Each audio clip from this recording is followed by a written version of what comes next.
certainly playing hockey was a fantastic part of my life.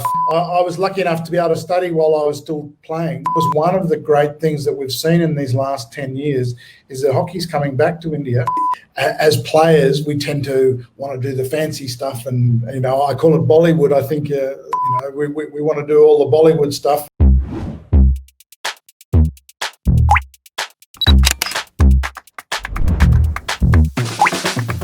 Hello everyone, you're on SK Live. I'm your host Indranil Basu. As always, today we have a very special guest, the coach of the Indian national hockey team, Mr. Graham Reid, with us today. Hello, sir. Good to see you. Good to see you, sir. And I love the Odisha background there you've got in your studio. So thank you very much for having me. It's always good to have a chat about hockey. Yeah, of course, and it's such a pleasure having a legend like you on the show. It's a tremendous thing. Oh, very nice to be here. As you've said before, with your show, it's great to have so many different viewpoints on your show. So thank you for having me. No, absolutely, it's a pleasure. So you're in Bangalore, right? Yes. And so yes, Bangalore Thai. We've been here. I think my wife and I have been here since March 10th. Before that was the last time we saw the outside world. So we've been in lockdown for quite a while, but feeling very safe in here. And while the rest of India is going quite, it's strange times we live in. And you had the option of getting back home, but you preferred staying in India. Even your wife joined. Yeah, that's right. Yes, yeah. So I was lucky enough for Julia to be able to come to India and spend the time with me. So that's made it very, very easy for us to get into the Indian lifestyle, and it's really good. And it's just one prayer we have, all of us. Just to see normal stuff getting back. Hockey getting back, all the sports getting back. On the field. Yeah. Let's hope so. It's fingers crossed as to when all that can start again. But hopefully we can get back in the next little while. Absolutely, sir. Going back to your career, you started off as a very convincing player. Someone who played around 130 games, 36 goals you scored, 2 World Olympic medals, 1 World Cup medal, 9 Champions Trophy medal. So yes, when you say it like that quickly. So it was good fun, and one of the things that I've always tried to do after having finished is to try and give back to the game, and so of course I kept coaching all the time after I finished playing, and took my kids through to a certain age, and then that's when Rick rang me and said, "Do you want to be involved with the Australian team?" And so from then on, I went into coaching. But certainly playing hockey was a fantastic part of my life. Of course, you're a long time retired, and that's one of the things I think that every player has to go through that stage of transition. Absolutely, and we would love to have that kind of trivia against Indian team also. That 9 Champions Trophy wins. Oh yeah. Well, it was. I think we won. Yeah. Well, if you count the coach the last 10 years as well, then it is. Yeah, Champions Trophy is actually really a very interesting tournament, as a matter of fact. Because it was, I think, it originally started with cricket, but then Pakistan started it to bring it into hockey, and it really became almost third, I think, if you like, after the Olympics and the World Cups. You also worked as an engineer. I mean, what kind of engineering did you do? Yes, I was a software nerd, if you like. So started in the programming world, and then moved into project management and sort of more into management. And then in the later times, I moved into my own business regarding time management. So it was a time management type of business that a friend and I had for a long time, and that's where we came across a lot of companies like Woodside and Shell and those type of companies. So it was, and then full circle back to hockey. So was it just after retirement you started off, you're putting all your engineering skills at work? Yeah. So it was I was lucky enough to be able to study while I was still playing, which was part of the Australian Institute of Sport, and then we were always sort of asked, if you like, that could we find something that we had so that we could study. I'd already done a couple of years of computer science, so I finished off my degree. It took a little longer, and Neil, as you imagine, when you're also playing away all the time, and my wife still has a go at me about how long it took to finish my studies, but we did so, and then and that's when I joined the IT nerds. And did that experience, in software business, did it help coaching a little bit? Yeah, I think it does, because after you learn to be a part of the team, and I think they both feed off each other. The sport as well as business, and if you can apply the best of both worlds in each of the other worlds, then I think it definitely lends off each other. I think with software also there is an analytical / mathematical part to it, which probably lends itself a little bit to coaching, and so that you find yourself moving towards more the rational and the logical tactics rather than too much hope. And then you coached Australia, Netherlands, and now India. I mean, how has been the experience so far? Yeah, fantastic. It's really, as you visit each different country, and I used to live in Holland when I was just finishing my hockey career, and so I'd lived there for a little while before, and I spoke a fair bit of Dutch before I got there, so that was quite nice to go back. And I used to think, that the answer to hockey was somewhere in the middle between the way Australia plays and the way the Dutch plays. What I've always loved, though, is the way that the Indians and the Pakistan play hockey, and so now, having come here as well, for me it's now, I think it's a triangle. It's somewhere in the middle between the way that Australia, Dutch, and India play. I think there is a really a nice attacking brand of hockey, and that's what I think I'm trying to do with this group now, is to give them a bit of freedom, give them a bit of structure, but also give them that bit of belief. So we always had that impression that it was all about skills, this part of the world, the subcontinent.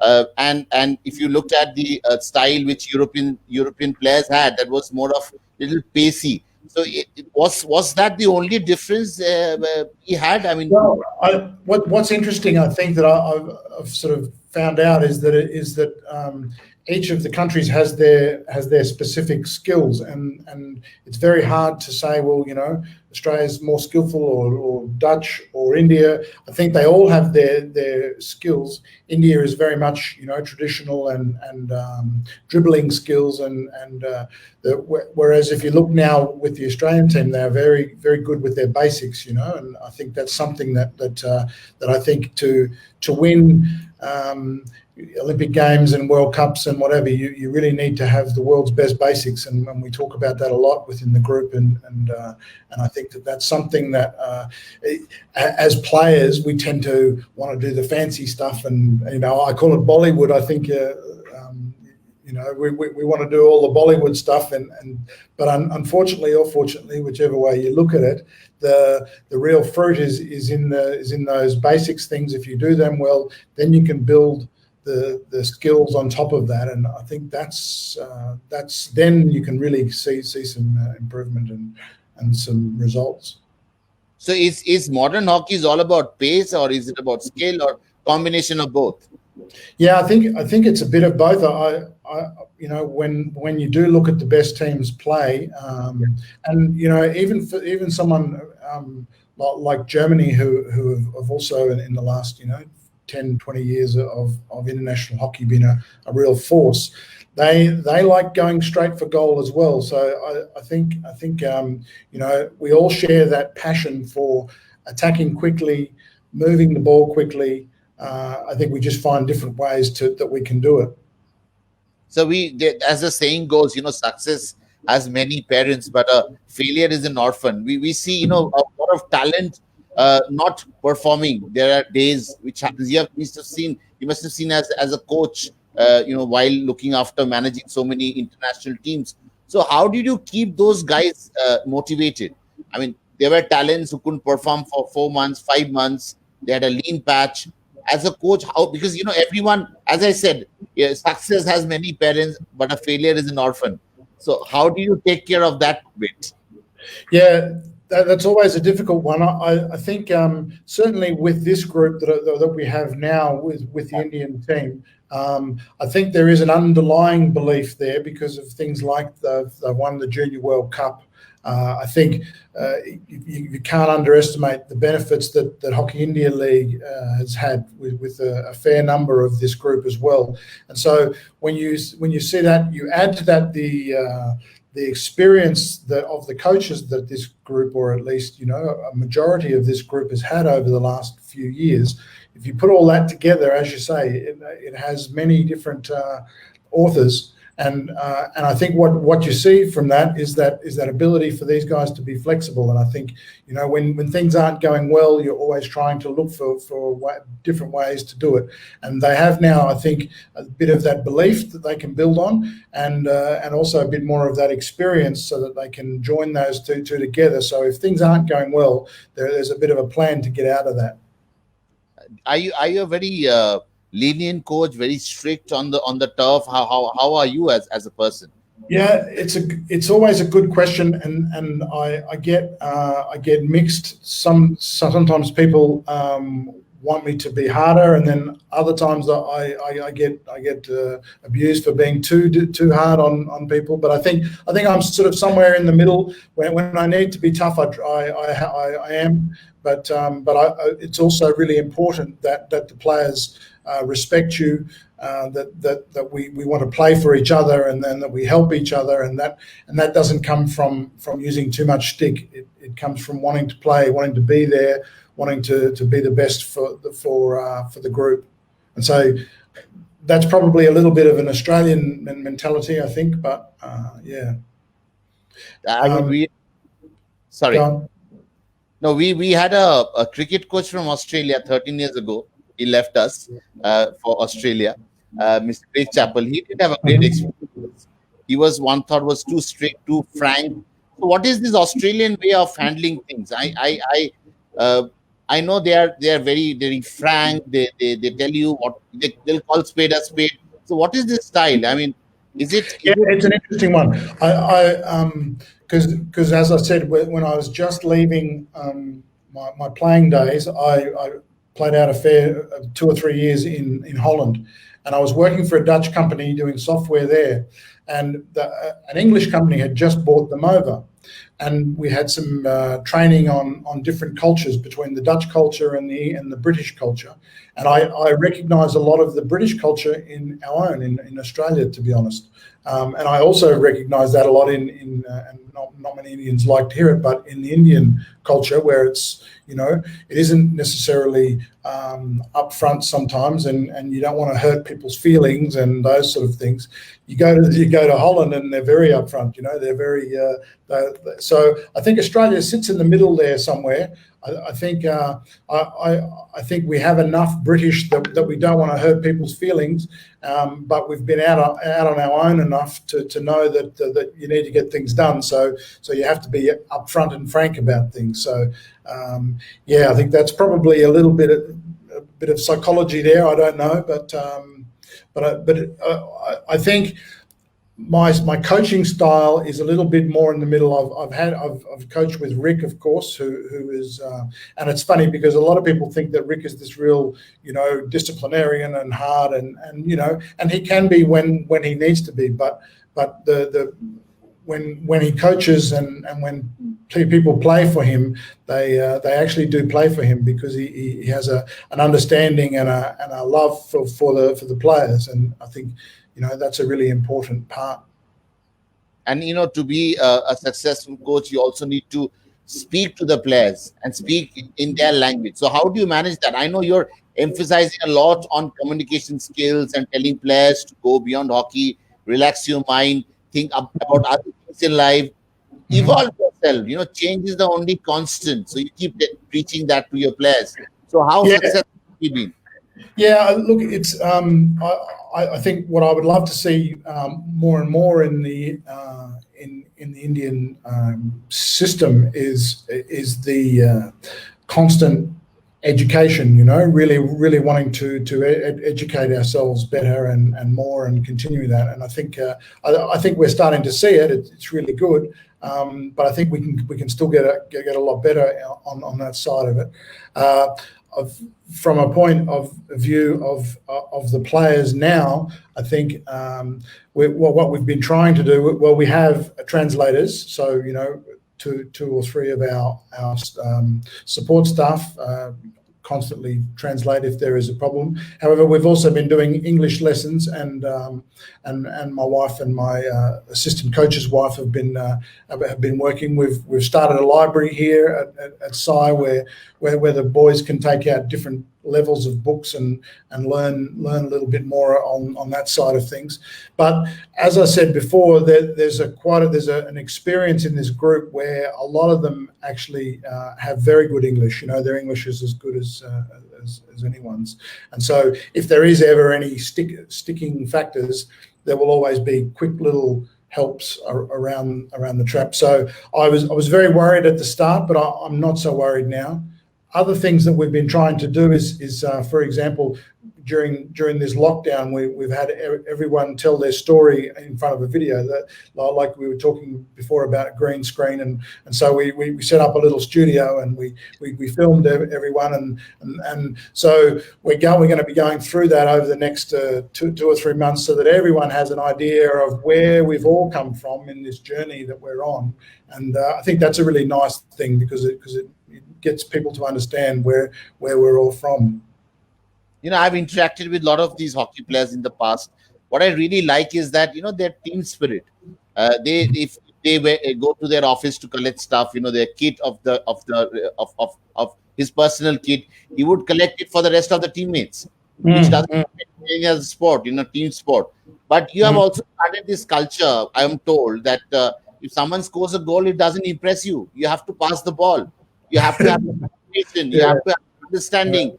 It's not about getting the success. You have to be in the background also. You can be playing a successful role while playing that hockey. You yourself being a defender. So about that.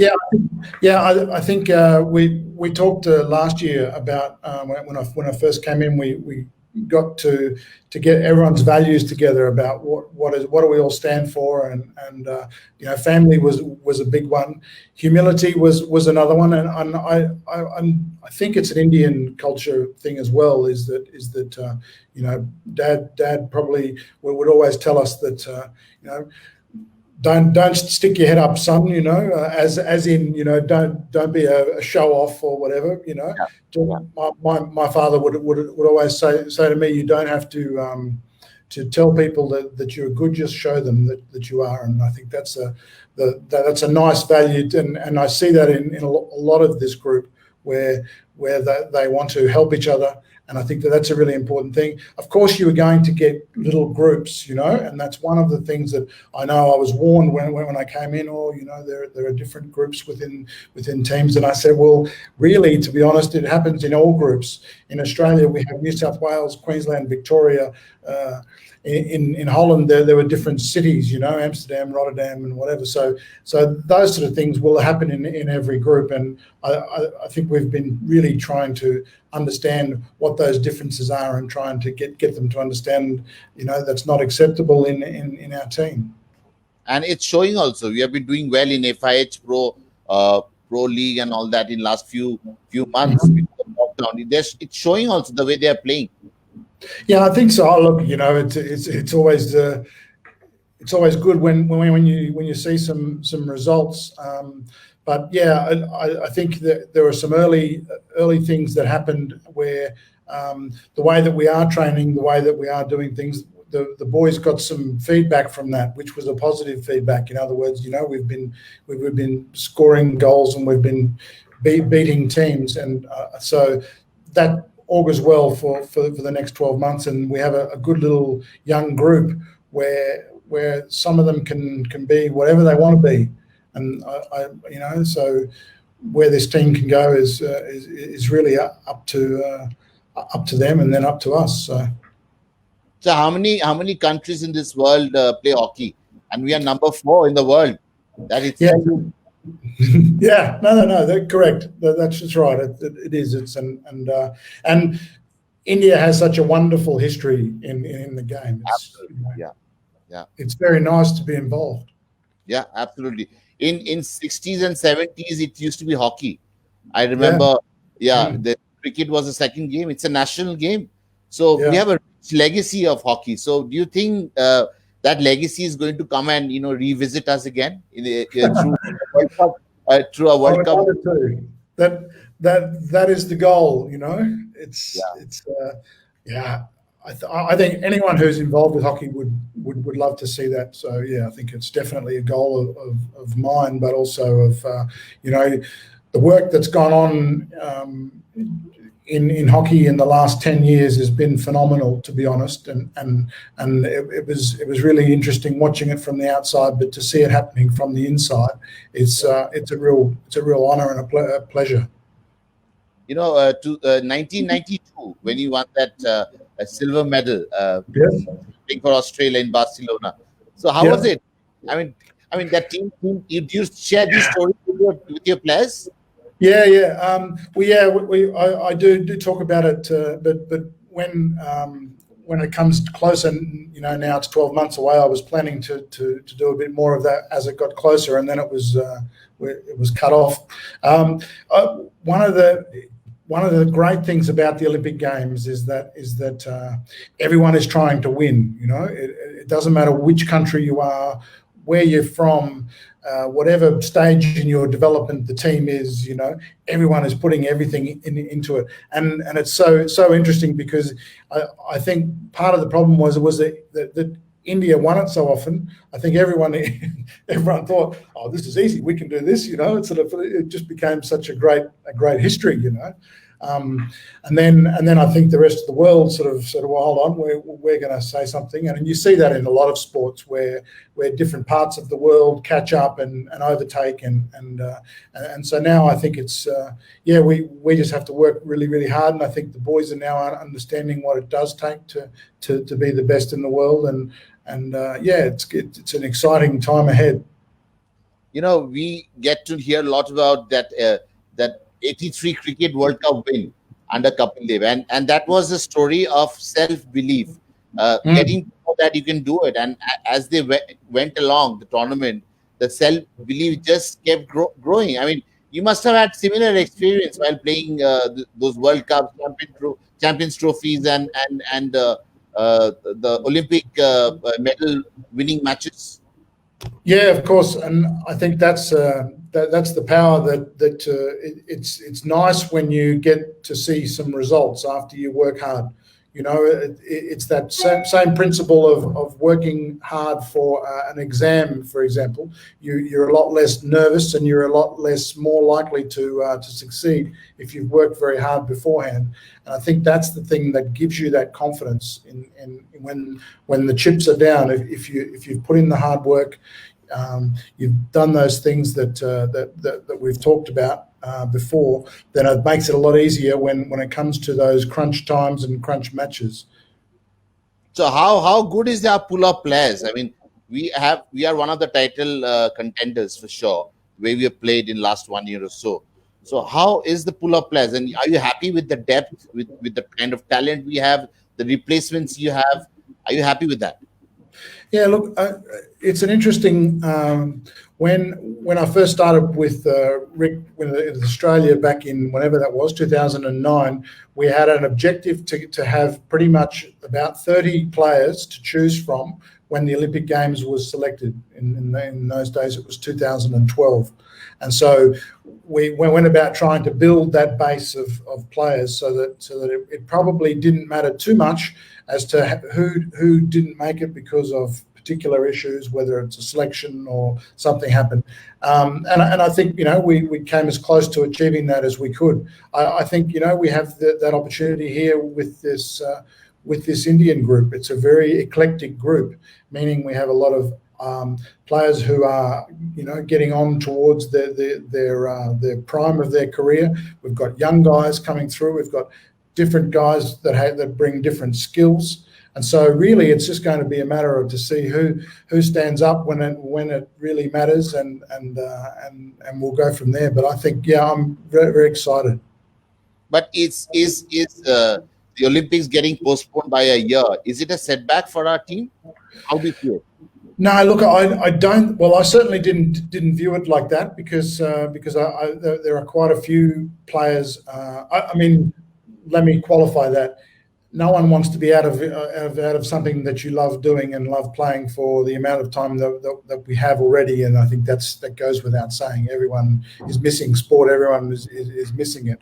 But from a point of view of putting it back 12 months, we're hoping that it can give us an opportunity to develop these younger players that we do have, the youngest in our group, to a level where they can be very viable selections. And the good part about it is that what it does is that it pushes the rest of the group up. And that is what's really important, to create that competitive environment, because it's the training every day at the highest level is what will get us to the goal that we're after. So is it like restarting the machinery once again? Is it like that? Or yeah, definitely. We had lots of meetings during this last little while, but one of them was about this is pretty much a reset button. So for the younger players who may have considered themselves, they're not quite ready now. Well, this is a reset button. You now have the opportunity to try again to make this Olympic group. The older players, now it's a reset button for them to say, well, okay, you now have to re-show where you're at. So it's so that's what we're sort of using this. And as you say, we haven't touched a stick now. It'll be 4 or 5 weeks when they finally get back. So it'll be a restart, but there is time, and so I think it'll be nice to ramp it up. But I'm sure they're training hard in their respective. Yeah, of course. Yeah, and actually, back at home, we talked to them yesterday about what they've been doing, and we've been very pleased with what they've been able to get done while they're at home. Access to gym equipment and fields and what have you. So it's good. So in how long will it take for a hockey team? I mean, any hockey team could be, to get back to that kind of a shape once you hit the field, once you get to the field? Yeah, it's a good question. When a simple rule of thumb is the amount of time that you have had since you were last at your highest is the amount of time that's needed to get back. That's a very simple way of looking at it, but we will be aiming for. We have the Asian Champions Trophy in November if that goes ahead. So everything will be geared up for us to be at our peak for then, and then we move into next year in Pro League and what have you. So that's going to be really, really exciting. And we have seen in cricket, especially in India, this concept of throwing them young, and that's why we never had any dearth of superstar in the country. When Sunil Gavaskar was going, they said who is going to be the next star. Sachin arrived. Mm-hmm. Sachin was leaving. Virat Kohli arrived. So we always had that. So do you still have that kind of a thing with hockey in terms of throwing, pushing the talent? Hockey has been doing a lot of work on the underpinning environments, and the government is also now really starting to come into the fold with the 2024, 28 targets out there for Kilo India and things like that. So those things are really quite exciting, I think, for the sport, and we're doing a lot of work in coaching the coaches and trying to bring that base level up to where but there are lots of countries would kill for the talent that is lying under the surface in India. I mean, when you played hockey against India and you're seeing the team very closely, you're coaching them, you're managing them. So do you find any difference? In the team back when I was playing and now? Yes. Yeah, we didn't know them as well as what we do now. I think that was the great thing about Hockey India League. It sort of it opened everything up, and it certainly made our guys, as in the Indian guys, understand that these Australian players and Dutch players, they're human. They've got two legs and two arms, and you can beat them, and you can train with them and perform just as well as them. And so I think that perhaps that's what has been lacking a little bit. But when I look back to the teams that I played, we toured here once, but unfortunately, for whatever reason, Pakistan, I think in those days, seemed to have a lot more of the international tournaments. So we used to travel to Pakistan quite a lot, but not enough to India. And so I think that was one of the great things that we've seen in these last 10 years is that hockey's coming back to India. We're seeing lots of international games now played here, and I think you're also starting to see that little awakening of the sport again from a public point of view, and it's lovely to see. So you have been a defender, you have been a midfielder. So how are these positions as far as the Indian team is concerned, and also the forward line, and how are they shaping? Yeah, look, I don't think there is too many weaknesses. As a coach, you're always looking for more goals.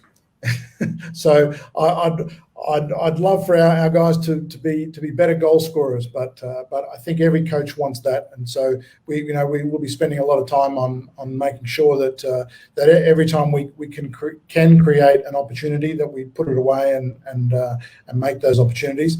Defensively, we've done a lot of work in the last 12 months on our tackling, and we'll be certainly doing that again in this next period. Because for me, it's really important that, yes, I love playing attacking hockey, but you also need to be able to get the ball off the opposition to be able to score. And, it's a very simple concept, but if you lose it, you want to get it back as quick as you can so that you can gain and score again. A decade ago, what we saw of Indian hockey is that they started off very well. They scored those initial goals, took the lead, and towards the fag end of the match, they used to run out of gas. And so, has that changed? Because you have to keep that momentum going for 70 minutes. Yeah, there's a couple of aspects to that. The first is the fitness levels, and I think you look at the group now, and they certainly are at the world class level from a point of view of fitness and strength. Because I think the modern game calls for that.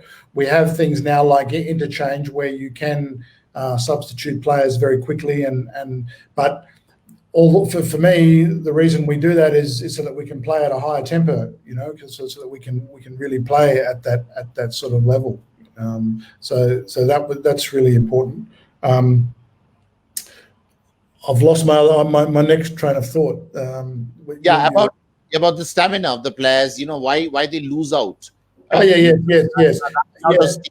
And I think the other trap that often teams will fall into is protecting a lead, and it's something that we always used to talk about with the Australian guys is that there is never an opportunity to protect the lead, because as soon as you do that, you automatically come into more of a defensive mode, and which allows your opposition to attack you, and. It's probably an Australian way of thinking, but it's certainly, from a point of view of India is concerned, I believe that the mentality of the Indians is much closer to Australia in that we do love to attack, and so to ask them to sit back and to protect the lead I don't believe is good tactics for us. And so there is that part. The other part, to be honest, is that hockey has moved. It's very, very quick game, as I just mentioned. And this time it might be us who score first, and we get 3 goals up, and of course what happens is the other team wakes up, and because you are playing an opposition team who are there, and they will then come and go at you. And so you've seen a lot of examples of teams, for example, in the Olympic qualifiers when Canada and Ireland were playing, came right down to the very last second of the game. So I think those sort of games are becoming a lot more common, and so it's just, and we just have to make sure that we're on the positive end of it rather than the negative. And we all also got that feeling that whenever they were leading, there was a little bit of complacency on the turf. Yes. So they were thinking they have already won. So till the final whistle is not blown, you're actually not won. So you have to keep that momentum going. Yeah. Yeah, no, and that's the other part of it. You're right. That's the third aspect. Is that when you do get up, you can't be complacent, and hubris can creep in, and that's something that yes, we're always talking to the players about. And that's not only. And I spent a lot of time before we played Russia, and we'd beaten Russia in June last year.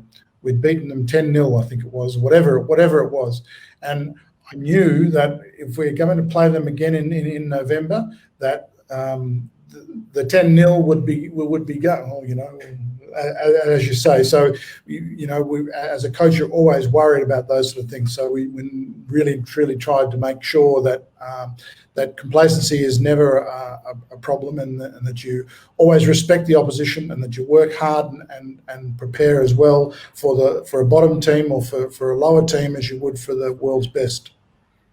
Stamina plays a huge role in it. And do you think diet of a hockey player is equally important? Because you have to be supremely fit, and their regime, their workouts, it's really, really hectic.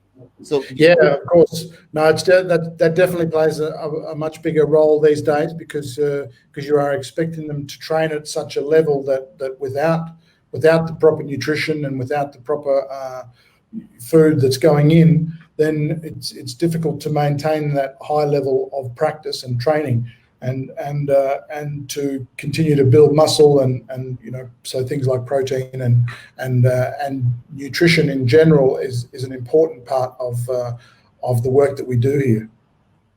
So do you have a team monitoring their diets also? Now that everyone is home, so is there any program to assist them?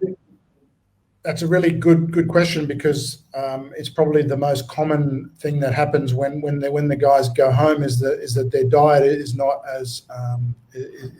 up to speed as much as what it normally is. We made a real effort this time.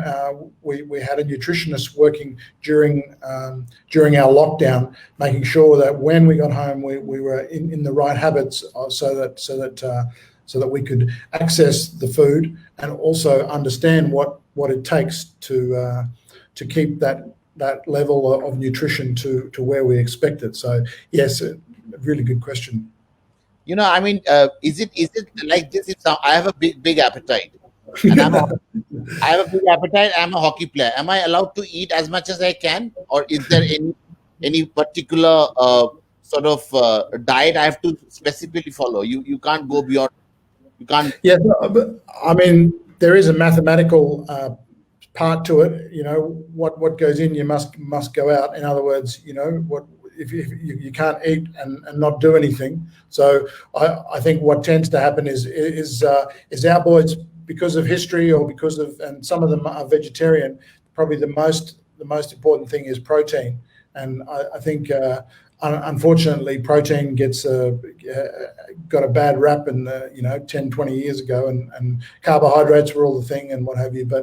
But to be honest, protein for me is a really important thing. And so when we can't get it from the diet, then the boys need some protein supplement to ensure that happens.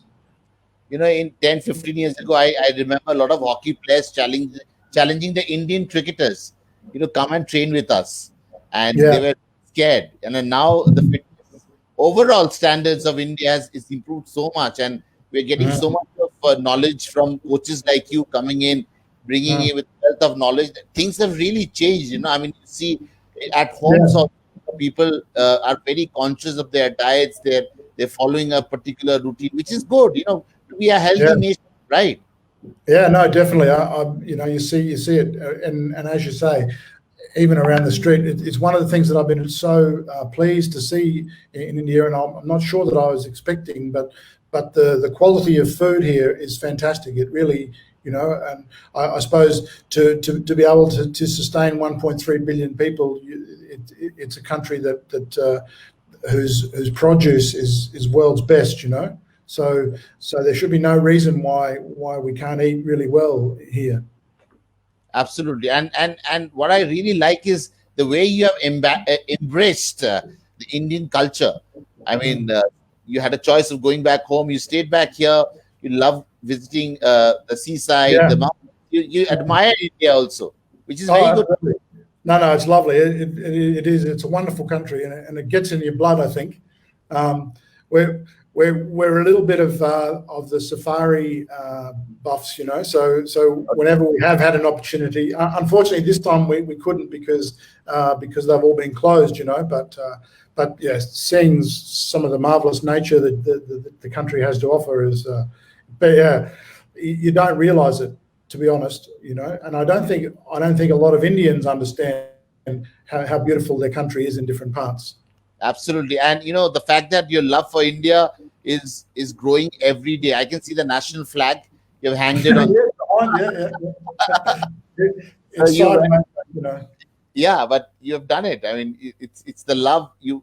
I'm sure no one has told you to do it. You just did it because you take a lot of pride in coaching India.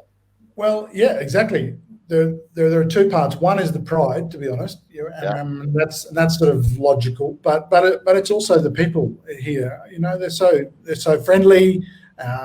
People always a smile on their face. And unfortunately, with the mask, it's very difficult to see the smiles now.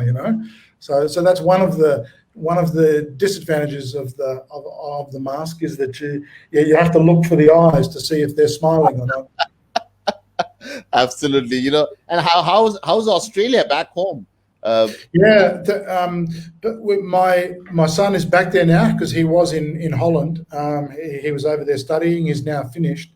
And one of the things that in Perth they're very lucky because they're sort of COVID free almost at the moment. So that's nice as a parent to have that.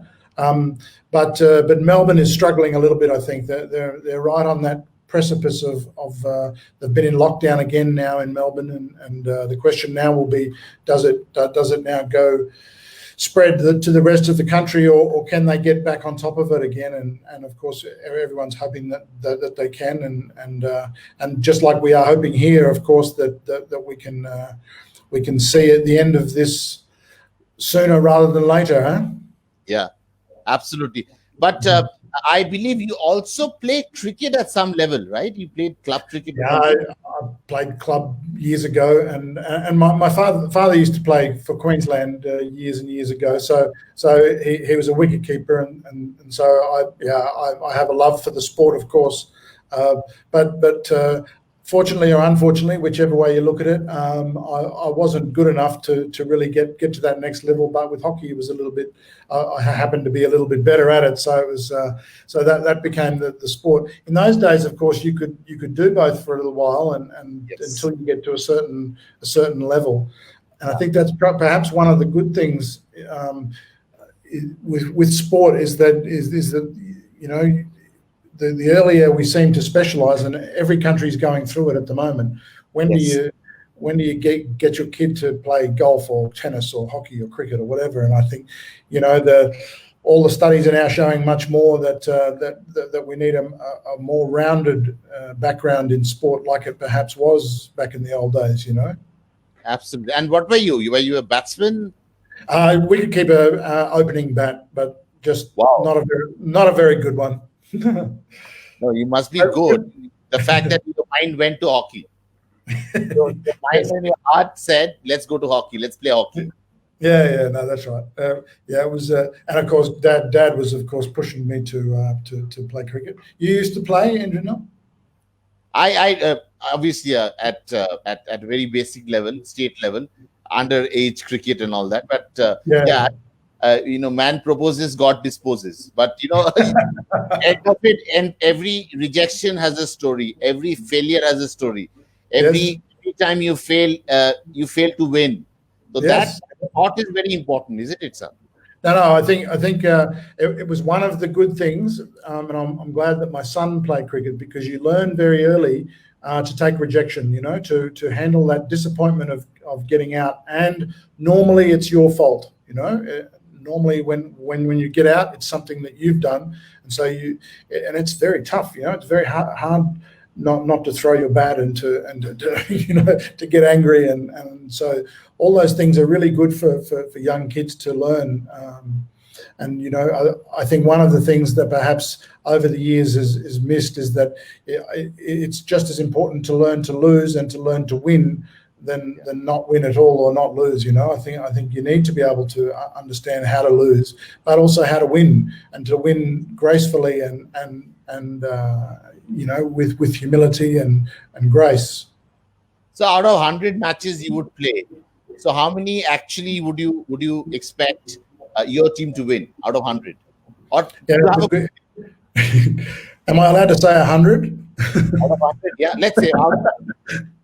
No, am I allowed to say 100 out of 100? That's as a coach, of course, you want them to win it, and I think that's to be totally honest. When we were involved with the Australian group, that expectation became every time you played, you expected to win it, and when it didn't happen, I think that there was an invisible thing that happens to try and make that happen. If you understand what I mean. So I think we should always be looking to win, and but of course that doesn't mean that's not going. You're going to win every game. Of course you're going to lose, but I think from an expectation point of view, I think the more you can expect that you are going to win, then I think there is an expectation then on the training track, on the training field, and that's a really important part. And that's the reason you have started, educating the players. Academics is very important, but to get into that shape, to understanding that it's not about winning all the time also. Yeah, no, that's right. Yeah, exactly. What I would love to see out of this group, for example, is a well-rounded group of men, of young men, and who can go back to their families with their head held high. No, it's good. Yeah, absolutely. And I'm sure under your tutelage, India will soar and will get to better heights. And there is everyone is expecting. We have all our fingers crossed that India will really shine in 2021 Tokyo Games, and there is no two ways about it. Hopefully, things will normalize. People get back to their normal lifestyle, and sports returns, because sports after all brings in a lot of positivity, and without which we can't survive. No, and I think you see that, to be honest. You see it, people are grabbing it when people are even watching club soccer from the far reaches of the world, because they haven't been able to watch any sport on TV. So I think the sooner we can get back, the better. It's going to be great, and I appreciate very much you having me on your show today. It was a pleasure. It was a real pleasure. Getting the perspective on Indian hockey and how things are shaping up, and under you, I'm sure we have the better days, the happy days coming forward, and yes, we look forward to that. Great. Thank you for being on SK Live. Stay safe, and same with you guys. Yes, and see you with lots of medals. Yeah. Let's hope so. Thanks for your time, and enjoyed it. Your time. Thank you, sir. Good day, sir. Bye-bye. Bye, sir.